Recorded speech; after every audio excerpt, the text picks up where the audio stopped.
Just want to let you lot know that if you're watching this clip on the Fozcast YouTube channel, the full episode is now available to watch exclusively on Spotify, and it's free. Come on. Who have we got up there next? Big Finally. King. Sergio. Big Sergio Aguero. He's one of the... He's like...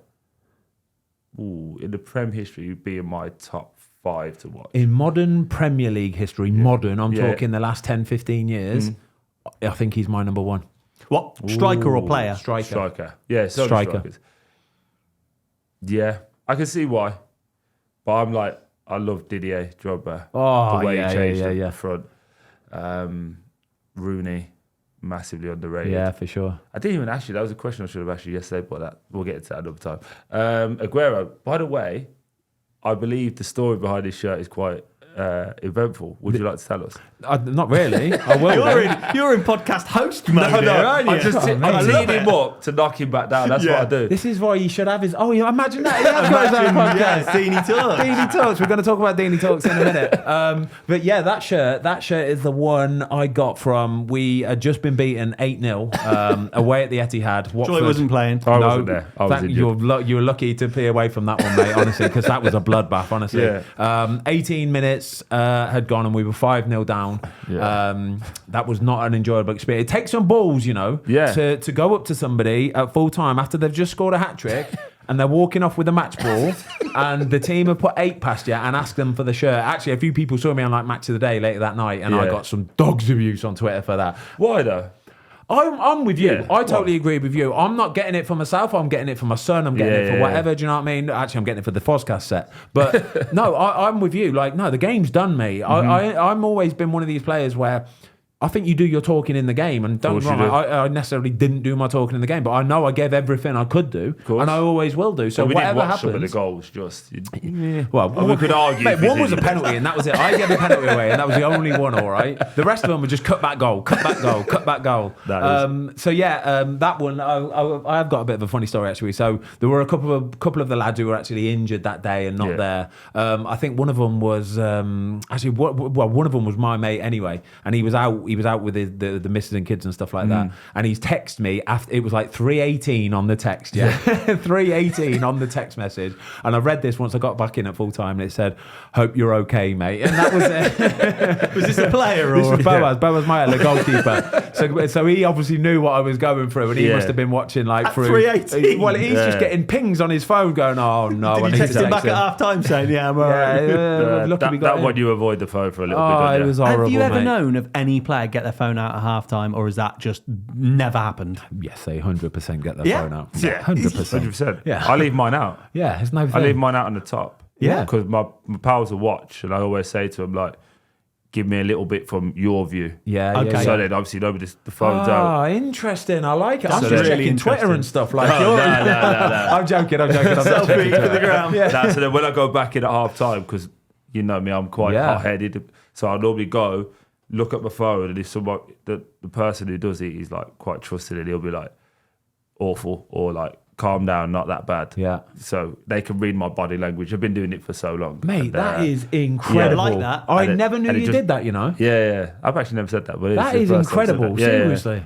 Yeah, so I just get a little reminder. And then like sometimes when they might just be like, "This is really bad." And then I'm like, right. Oh, you're on. Get after the left back or get after the right back. He ain't tracking back or he's doing nothing. He's not working hard enough. Something like that. If you've got time, you'll book a restaurant. That is incredible. To make sure it happens. But most of it is just to reaffirm what you already feel in the game. Like, but they're sitting higher up, and like I say, it's Michael Ricketts. Like he played for England, and that he knows what he's talking about. That's what I mean. Even anybody half sensible, like I would trust your word. If I got in at half time, do you know what I mean? And you would text me, and I check my phone, and you said, "Mate, just have a little word with." Really? Maybe not you. Really? Maybe not you. Ben, you could have just come out a little bit sooner. Really? I think not about my performance, just about the team. That's what I mean. Just about the team performance, because he's as a captain, like Troy's like true word what he's just spoken. Yeah. He would come in and he would just wait for a few minutes. Do you know what I mean? Just let the lads get their little bit of bluster out the way, kind of thing, and then he would give his piece, sort of thing. And I like that though. That's really, really nice. When you get into a changing room, I think like you watch documentaries and you see more old school managers like Warnock and people like that, kind of teacups flying. How important is it when you get into the changing room? Does the manager come in and start speaking straight away, or give the lads 2 or 3 minutes for everyone to just settle?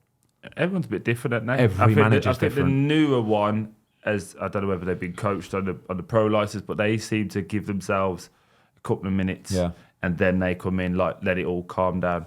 I'm trying to think. Watford, they had that room upstairs, didn't they? They used to go upstairs.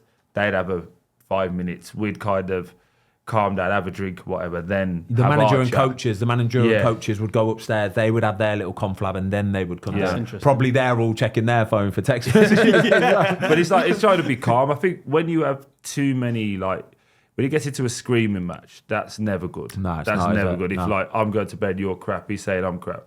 No one's actually getting to a point or any detail into what we're actually going to do to win. Just becomes a slanging match, and they're never any good. Yeah, because that Spurs All or Nothing one, and you had, I think it was Dele Alli and Eric Dyer.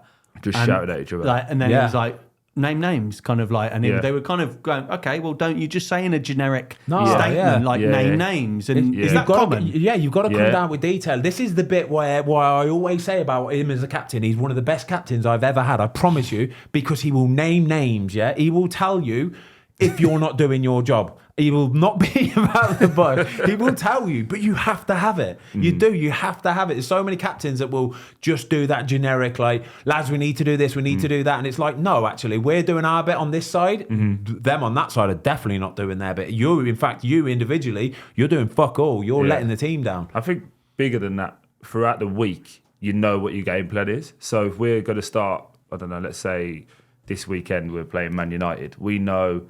I got in trouble for this, but remember when Fred was our target, wasn't he? Because Fred takes too many touches in that holding midfield role, so we were trying to force it to him, and then as soon as he got it, that's your trigger. Yeah, bang. And for people that don't know, that's when we're going to press. Yeah.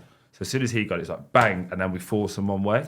And then when somebody doesn't do it, only takes one, maybe two, don't do it, they get out.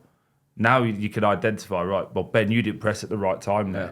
So when we get back in at half-time, if that continues to happen, it's like, Ben, you know, when he gets the ball, effing go. Yeah, you're killing us. Yeah, you're killing us. If you're not going to go and you're not set, say something to me and I can stop. Is that laziness? Sometimes it can be a bit of all sorts. It can't it? Sometimes people aren't smart enough. This is where. Do you know what? Like running stats, Running stats after game can mask so much stuff, mate. Honestly, it can mask so much. Honestly, right? Because running is just like a numbers game. If anybody can run, I can run 11, 12 kilometers a game if I wanted to. Doesn't mean I'm doing anything, but it's about that intent and that intensity as well of knowing, like you say there, when you're working in a system where if you go, I'll go and I'll back you up and then we've got him. If one of you doesn't go, you let the whole cog system down, the whole thing will fail, seriously, and that lets the whole team down then as well. And you know one thing as well, and on future guests ask this question, right? You always have one in every team that comes in and they're big crap, and the first thing they do is, can I have a look at the stats? Because they know they've been running around. So they know they'll be... It's normally a midfielder, I'll say. It's normally a midfielder that's covered like 12, 13K. He goes, can I have a look at the stats? Before, because he knows he's about to get hammered, but he go, I was running. I've run more than anyone. I've run more than anyone. I was a top runner, but you gave the ball away every fucking time. So what was the point? Thanks everybody for watching. We hope you enjoyed this clip of the Fozcast. If you would like to watch the full episode, it is now available exclusively on Spotify for free.